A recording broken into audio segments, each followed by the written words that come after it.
Hello and welcome to this build guide video for my Kerbal Space Program 2 for Science video series. So in this video we're actually going to be building this, which is my very first unmanned probe rocket.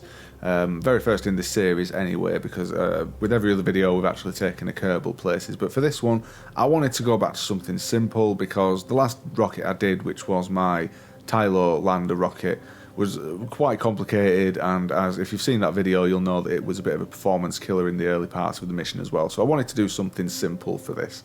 Now I was originally planning on building a rocket to go and do the kind of the Little Chonker and the Big and Husky missions, which is landing 300 tons on Juna and then 200 tons on Minmus. However, typically I decided to do that all in one flight as opposed to two separate flights, which means that the rocket I've been designing needs a bit more science. So for this one, what we're actually doing is we're going to be sending this to Eve, and not only are we sending it to Eve, we're actually also going to be going to Eeeloo, because we have two missions available which require us literally only to enter the sphere of influence of each of those planets. So all we need to do is fly by them. Now, as I was designing this rocket, my idea was that I could build a probe and then put that into orbit around Eve, and then leave it there as a kind of relay. However, because on this probe we're actually using a Xenon engine, it has a ton of delta V left over when we get to Eve. So I realised what we could do is we could actually send this on a path using several gravity assists to go from Eve up to Eeeloo. Now you might be thinking Eve is near the sun and Eeeloo is on the very edge of the solar system, so how does that work? But like I say, you can actually get to Eeeloo from Eve using gravity assists going via several of the other bodies or planets in the solar system. If you've seen, Matt Lown does actually do a video where he goes to Eeeloo only using not only tier 1 parts but node 1 parts, so the very first node you get in the game with the very first set of parts before you've unlocked anything. He uses just that node to get to Eeeloo, and admittedly it's a bit of a tedious video to watch because it's nearly an hour long, and he does just kind of ramble on a little bit at times, which is what he has a habit of doing sometimes, but it's quite an interesting video to watch because it shows you just how, if you get to Eve, you can get almost anywhere in the solar system from there. So I decided, instead of only sending this bit to Eeeloo, or to Eve, sorry, we would actually send it to Eeeloo as well, going via all of the other planets, which is why we have lots of science on this. I say lots of science. We have a radiation survey and a Science Junior. But I decided while we were at Eve, we might as well try and get to Moho as well and get some extra science from there. So essentially what we've done is we've added this stage, which was originally our transfer stage to go to Eve, but once we get to Eve, we actually still have some fuel left in this stage. So I decided, like I say, to use this as an interplanetary stage and to use this one to get down to Moho. Now you'll notice obviously it has all of the science on board as well, but we also have a small kind of pod on here as well. And the idea with this thing is, since we're going to Eve, we might as well try and get some science from within Eve's actual atmosphere and on the surface. So the idea is I want to decouple this and send it down into Eve and actually land it on the surface. So this actually has a Science Junior and 2 atmospheric surveys on board as well, plus a lot of batteries, but we'll get into that during the actual build.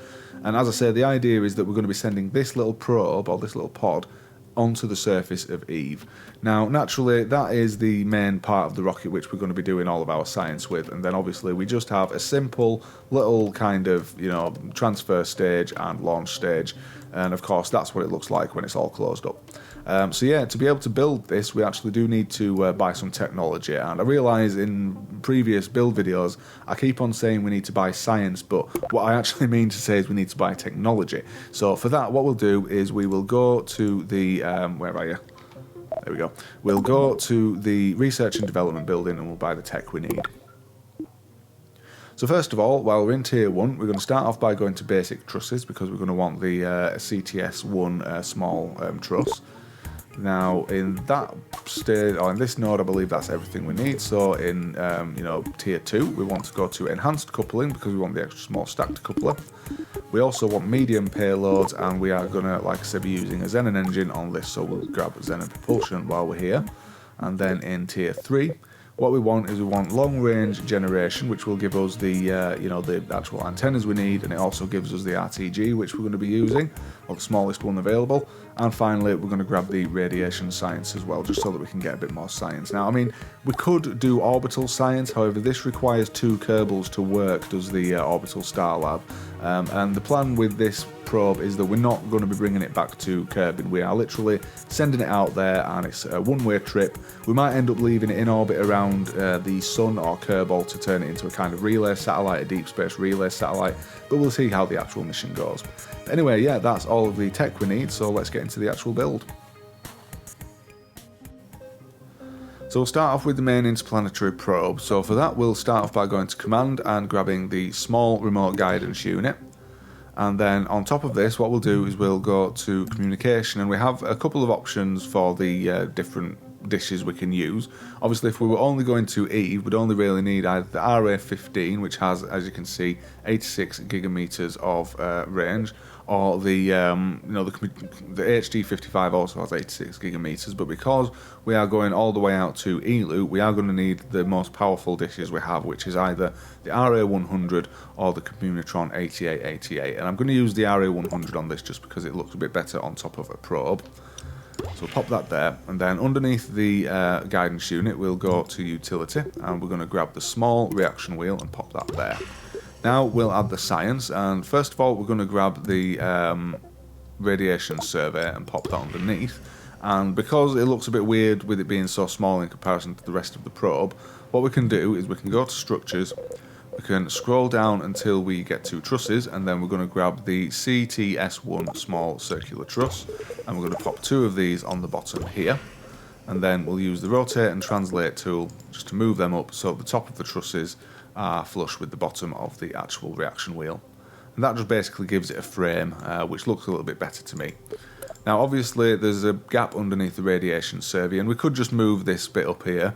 However, we are going to add a bit more science, so we'll go back there and we're going to grab the Science Junior to get some more science while we're going on our pseudo grand tour of the solar system. We'll go to rotate and translate tool, and then I'm just going to rotate it downwards and then move it in so that it's underneath the actual radiation survey, and it looks almost like it's one unit. There we go, that looks pretty good to me, and like I said, that just fills in that little gap at the bottom there. So at the bottom then, what we'll do is we'll go back to structures, and we're going to grab the small FLA10 small adapter, or tiny to small adapter, and pop that there. And then for the engine, we're going to go to engines, obviously, and like I said, this is going to be a Xenon or Xenon propelled craft, so we'll grab the Dawn Xenon engine and pop that on the bottom there. So obviously we're going to need some fuel and power on this, and we'll start off with the power. So we'll go to electrical, and we're going to first of all grab the Z400 rechargeable battery, and we'll pop 4 of these on the bottom there. And I'm also just going to use the rotate and translate tool just to make it look a little bit better because they're at a slightly odd angle. And I'm also just going to move them in a couple of notches so they're slightly more kind of flush with the side. And then obviously, just to make sure that we have plenty of power, I'm just going to add a couple of RTGs as well, just because, well, it looks good, and also it's just nice to have that backup. So we'll pop them there, although we don't want them sticking out like that. So if we use S on the keyboard, we can flip it down, and that will give us it relatively flush onto the sides like that. And I don't really like the way that the batteries are sticking through them there, so I'm just going to move these in a little bit more as well, just so that we can't see that bit of the battery. Right, so now we are going to add the fuel tanks, and we'll start off with the RCS. So we'll go to fuel tanks. We'll scroll down to monopropellant, and we're going to grab the Stratus V or Stratus 5 cylinder field, and we're going to pop 2 of these on the side here. Now, to make it sure it's relatively central on this, what you can do is if you move it down, eventually once you get in between the 2 trusses, then you'll see it flips like that, and we're just going to go until the point just up a little bit so that it clicks like that. And then I'm also going to use the rotate and translate tool to move them inboard a little bit so they're a little bit more flush with the sides. And now, naturally, we are going to need some fuel for the actual Xenon engine as well. So there's a few options here, and we're going to use the PBX50R extra small xenon tanks, and we're going to actually be putting 12 of these on here.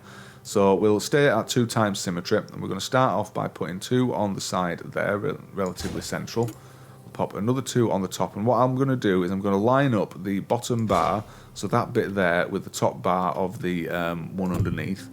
And we can do that just by moving it down carefully. Eventually, if you go far enough, it will detach from the rocket, because you can't actually attach anything to these tanks. So we'll make sure that those bars are lined up. We'll do the same on the bottom as well. And it's a little bit easier if you've got a slightly upward facing angle. And then naturally we'll do the same on the other side. So we'll get that nice and central. We'll pop another one above it. And then another one below it as well. And that is pretty much all the fuel we need for this rocket. So obviously we're going to need some RCS thrusters as well. So we'll go back to utility. We're going to grab the RCS thruster blocks, or the RB105s, and these are way overpowered for this actual craft. So even though we're going to be popping 8 on, so we'll pop 2 on the top like that, and 8 on the top like that, and 4 on the bottom. 4, not 8. What we're going to do is we're then going to right click on them, and naturally we'll start off by turning off the pitch and yaw, so that they won't affect our trajectory if we're doing any manoeuvres. But next thing we're going to do is we're going to reduce the thrust limit all the way down to 1%, and even this is a bit much for doing very fine manoeuvres, so there may come a time when you'll need to actually turn off one set of the thrusters and only use like the top set or the bottom set. And then also, once again, I'm just going to use the rotate and translate tool just to move this down a little bit, just so that it looks a little bit better. So yeah, that is the RCS done, and the final thing we'll do is we'll just add some solar panels just so that it looks right, even though technically we don't really need them, although this is such a long mission that these RTGs are going to run out at some point, run out of uranium, so we are actually going to need these in the long run, and for that we're going to use the Gigantors. And what I'm going to do is we'll set that like that, so we've got the clipping, the snapping on. And once again, I'm just going to flip them so that they're pointed up like that and try and make sure they're nice and central, just because it looks right to me. And yeah, that is pretty much the entire main probe done. We could add some lights, but I might do that later on during the the tweaking time lapse. And yeah, now what we need to do is start building the main rocket. So we'll start off then by going to coupling. We're going to grab the extra small stack decoupler and pop that on the bottom of the engine. Then we'll go to payloads. I'm going to be using the medium payload on this, so we'll grab the Airstream Scallop, pop that there, and now under this, as I mentioned earlier, we are going to be having an entry kind of module, or an entry pod, which is going to actually go down to the surface of Eve as we're passing. So for that, we will grab the medium CBS-250 cargo bay and pop that there.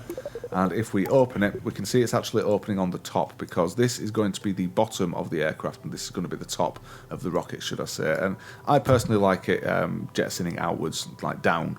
So we'll flip that around so that it's like so. And then what we're going to do is we'll go to structures. We're going to scroll down and find the TMP extra small tiny multiple point connector, because we are going to be wanting to use the extra small decoupler on this, and we can't actually connect that to the inside of the actual pod or the command cargo bay. We could attach it to the top and then rotate it, but I think it just looks a little bit better if we use this thing. We can pop that there. Then what we'll do is we'll use the rotate and translate tool again, just to move it backwards so that it looks like it's actually connected to the back of this cargo bay. And then we'll also move it down so it's relatively central as well. Looks like we could bring it up a little bit. I think that was the wrong arrow. Yeah, we'll bring it up a little bit so that it's central. And that just gives us an attachment point for our actual decoupler, which, like I say, we'll be using the TD06. So for this, we want to make sure the little arrow is pointed outwards like that, or should I say like that, and that way we won't still have that on the bottom of the probe or the descent pod when we actually go down to Eve. So now we'll start creating that pod. So we'll do that one separately and then connect it. So the first thing we'll do then is we'll go back to command. We're going to grab the smallest Octo 2 remote guidance unit and pop that there. Use the middle mouse button to focus on it so we can actually work on it easier. And then what we'll do is we'll go to utility. We're going to grab the extra small parachute, the Mark 16, pop that on top. We're also going to grab the extra small reaction wheel because we will be needing that, because it can get quite iffy when we're actually entering into Eve's atmosphere. And then underneath this, what we'll do is we'll go to fuel tanks. We're going to grab the extra small Oscar B and pop that there. And then on the bottom of this, we will pop the extra small heat shield. And now for the engines, because obviously we've got a heat shield on the bottom, we're going to need some radially mounted engines. So we'll go to engines, and we're just going to use the Spider engine because it is by far the lightest radial mounted engine there is. You can see that one is 0.1 tons, whereas this one is 0.02 tons. The actual thrust on this one is considerably higher on the Twitch, but we don't need that much thrust on this, so we're just going to use the Spider just because it's probably the best option. And then obviously we're going to use 2x symmetry and pop those on the side like that. Right, so what we're going to need is some power on this as well, because we are going to be doing some science and we need the power to be able to transmit. So I've just realised I do need to add a battery, so I'm going to take the entire bottom section off and go to electrical. We're going to grab the extra small Z200 rechargeable battery and pop that there. And then we're going to use the rotate and translate tool to move the entire thing up so that we are covering up the actual probe core.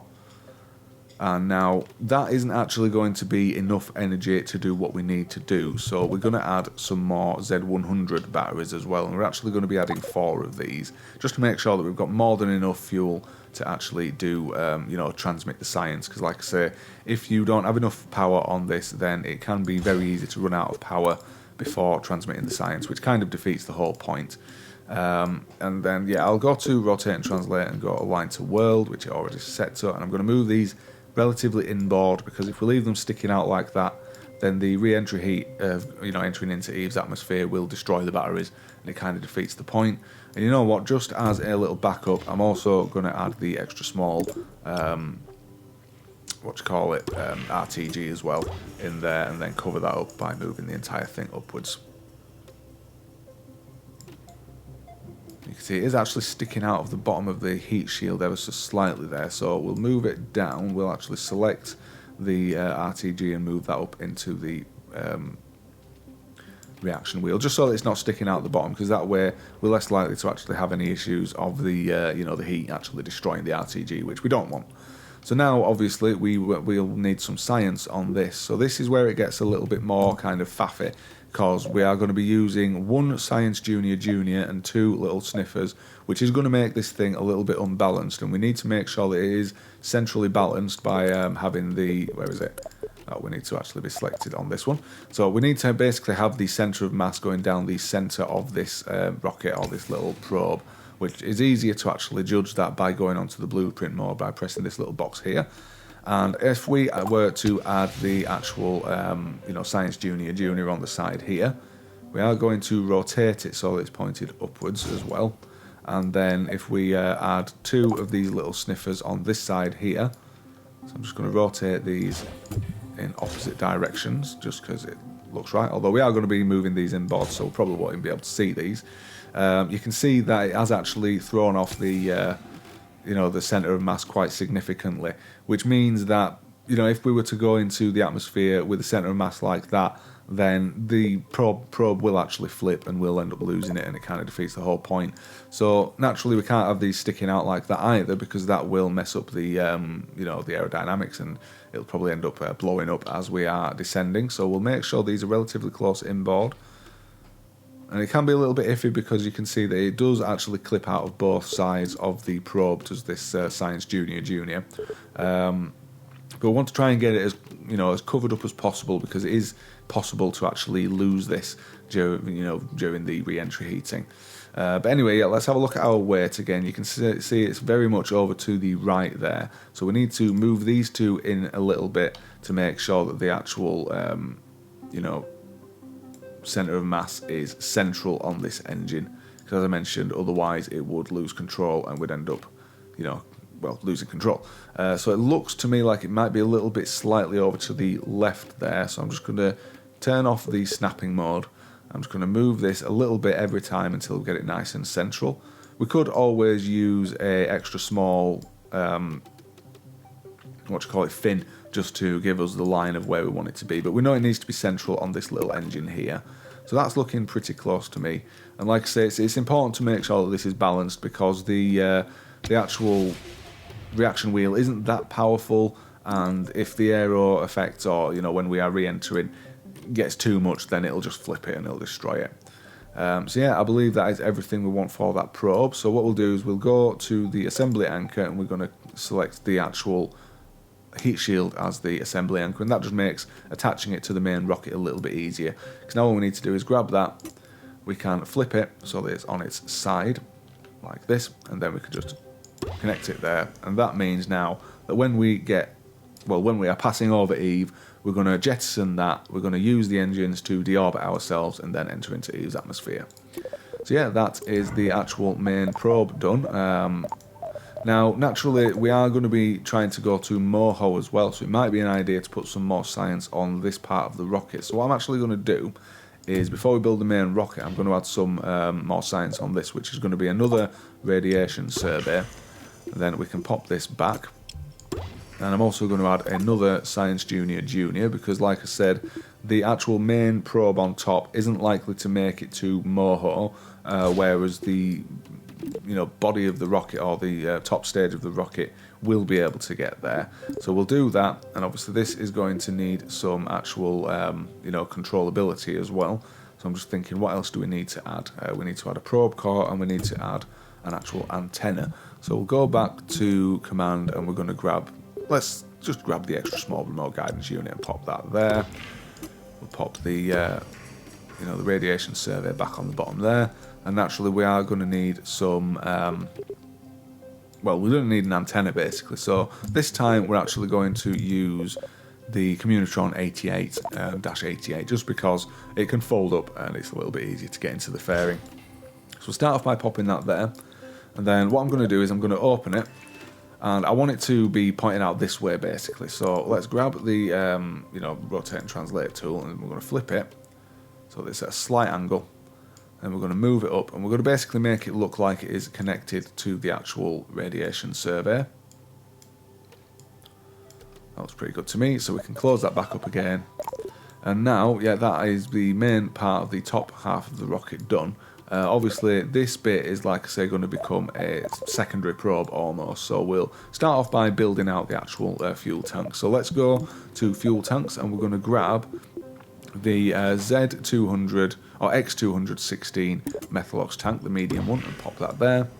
For the engine, we're going to go and grab the trumpet engine and pop that on there.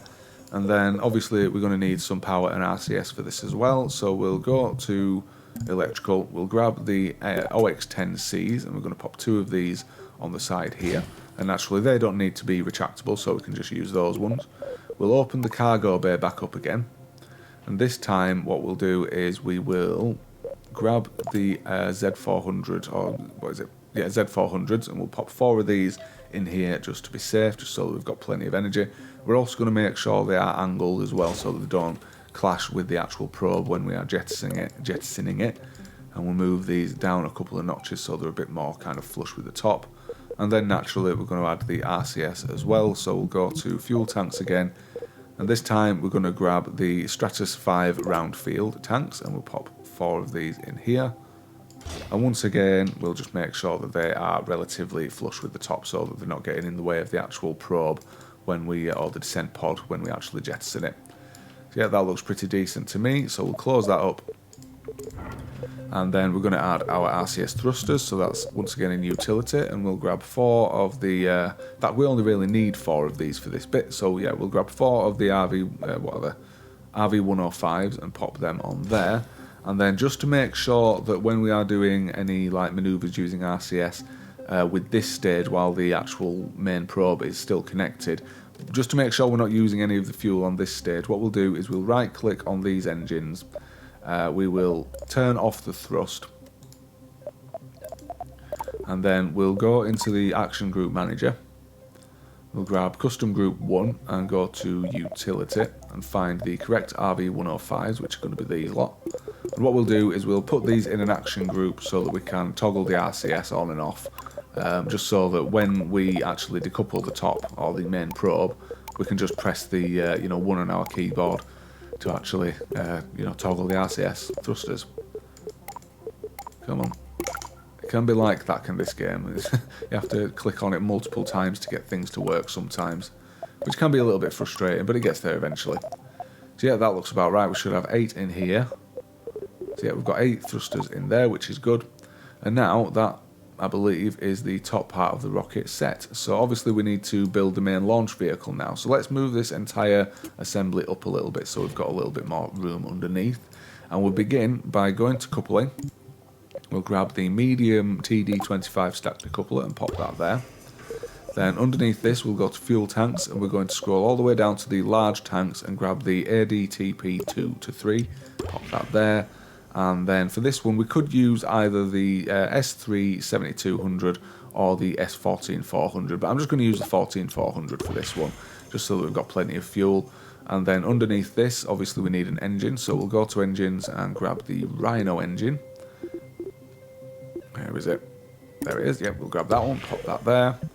We'll go to coupling and grab the large stack decoupler this time and pop that underneath. And then obviously for the main ascent stage we're going to use the largest boost or Methalox fuel tank we have, which is the S3 28800. We'll pop that there. And then for the engine we'll use the most powerful engine we have, which is the Mammoth 2. We'll pop that on there. And yeah, that is pretty much the actual main rocket, I believe. So yeah, all we really need to do now is add some launch clamps, which obviously are in structures. We'll pop 4 of them on the bottom. And then it's just a matter of building up the fairing and actually sorting out the staging stack. So yeah, I'll get that done right now.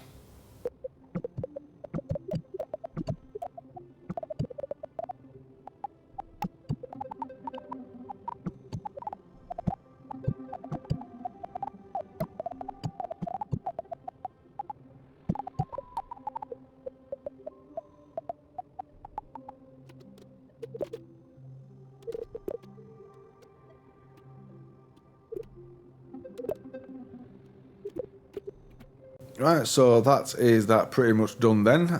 So obviously, as you saw, I've added a few. I've done the staging stack and I've sorted out the actual probe or the fairing. And I just realised I did miss a couple of parts out, which I'm going to add, which are some reaction wheels, just to give it more controllability. So I'm just going to take the rocket off and I'm going to pop the large reaction wheel there. And we're just going to do like we did with the Tylo lander, and basically pop a reaction wheel on each stage just to make sure that it's got plenty of controllability. And yeah, we want one under here, don't we? So there we go. So yeah, that's that set.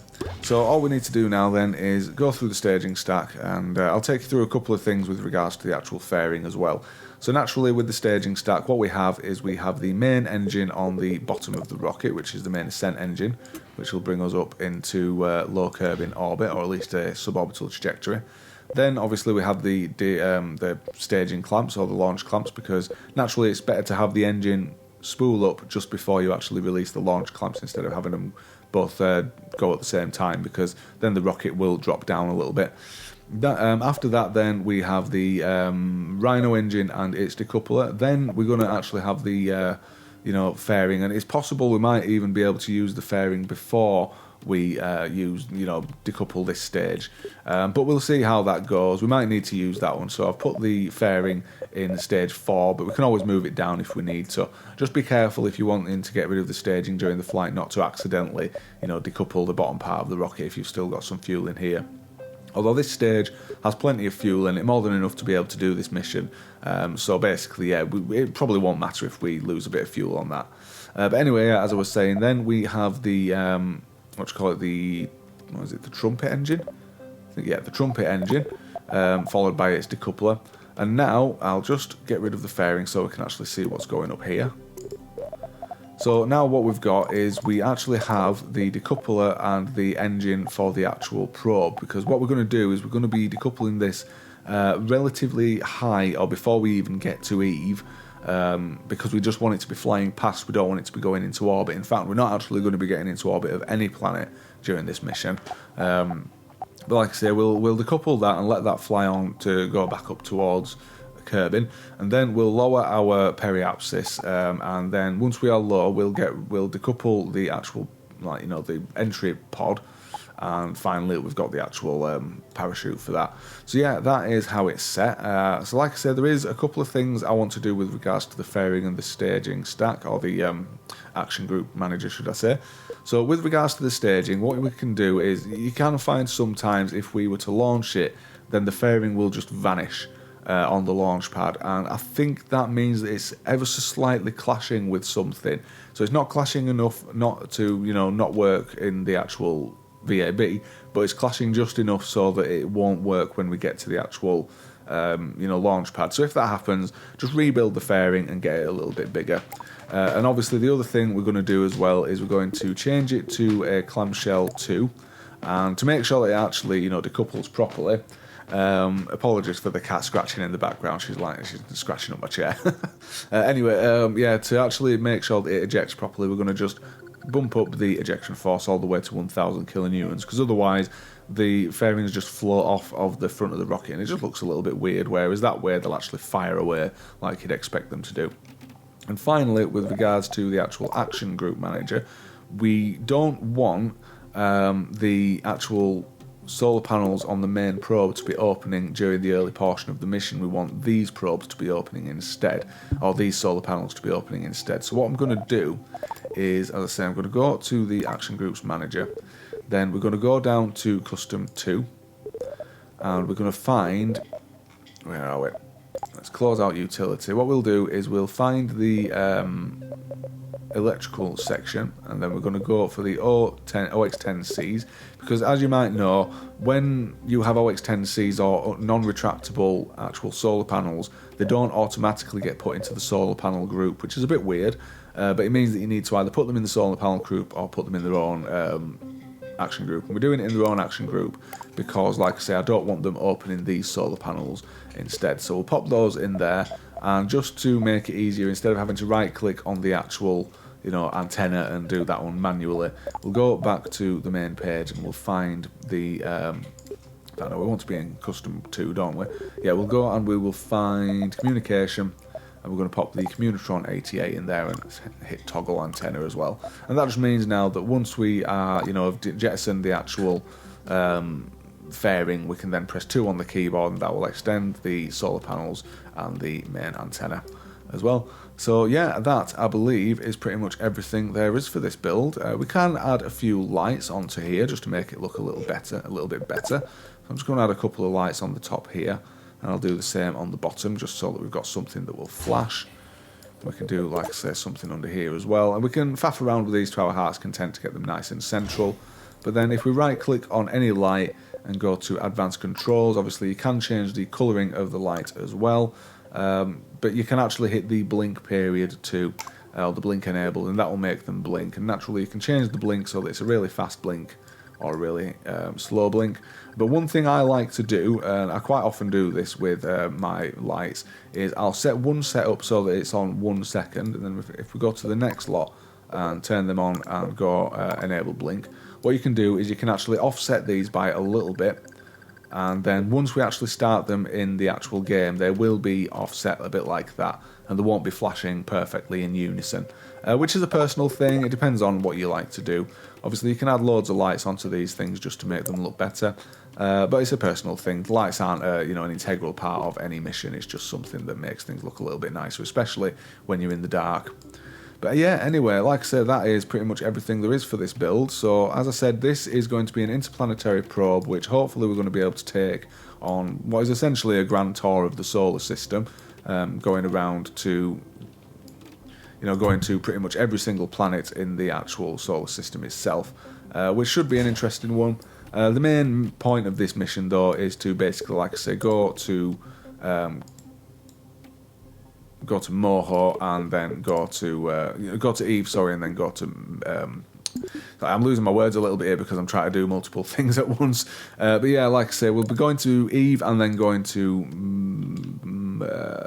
Eeeloo. That's the one. Bloody hell, I can't get my words out at all at the minute. But yeah, like I say, that's everything there is for this build. You can see what's happened here.